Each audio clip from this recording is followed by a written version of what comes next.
जय श्री कृष्ण दोस्तों। मूर्ख शतक के भाग 3 में आपका स्वागत है।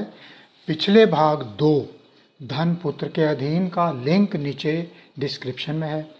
आज के इस भाग 3 में आचार्य जी हमें उन 5 बड़े लक्षणों के बारे में बता रहे हैं जिससे आप अपने आसपास छिपे मीठे धोखेबाजों को तुरंत पहचान सकते हैं।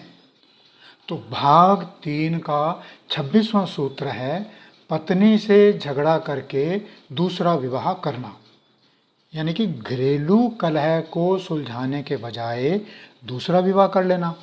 26वां सूत्र दाम्पत्य जीवन के संकट प्रबंधन क्राइसिस मैनेजमेंट पर बहुत गहरी चोट करता है।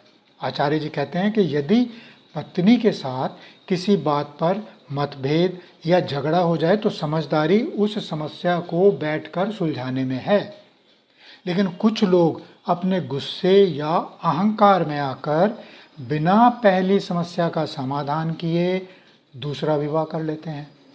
यह मूर्खता का चरम है, क्योंकि जो व्यक्ति एक रिश्ते को संभाल नहीं पाया वह दूसरे रिश्ते में भी वही गलतियां दोहराएगा और अपने जीवन को दोहरे नरक में बदल लेगा। समस्याओं से भागना नहीं, उन्हें सुलझाना बुद्धिमानी है।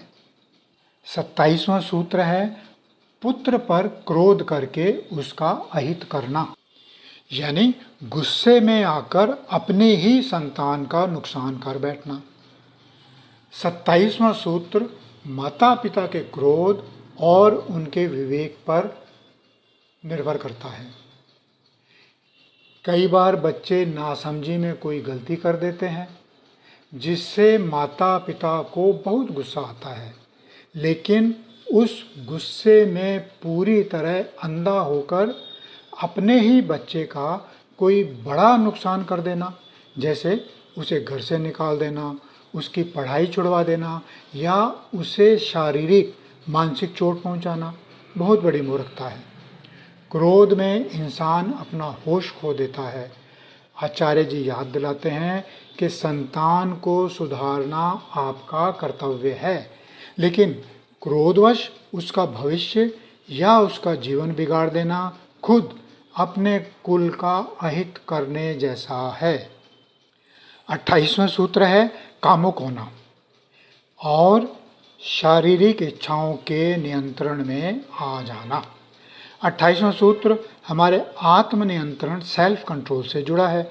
आचार्य जी कहते हैं कि जब कोई व्यक्ति अत्यंत कामुक हो जाता है, यानी उसका मन हर समय केवल वासना, शारीरिक सुख और विपरीत लिंग के विचारों में ही डूबा रहता है, तो उसकी बुद्धि का नाश हो जाता है।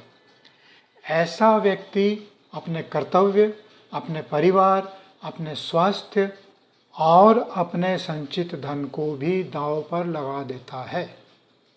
वासना की कोई सीमा नहीं होती, यह एक अंतहीन कुआं है। जो व्यक्ति अपनी इंद्रियों का गुलाम बन जाता है उसका पतन निश्चित है। सूत्र 29 है स्पर्धा में दान देना, दिखावे, होड़ या कंपटीशन में आकर दान पुण्य करना। 29वां सूत्र आज के समय में बहुत से धार्मिक और सामाजिक आयोजनों में देखने को मिलता है।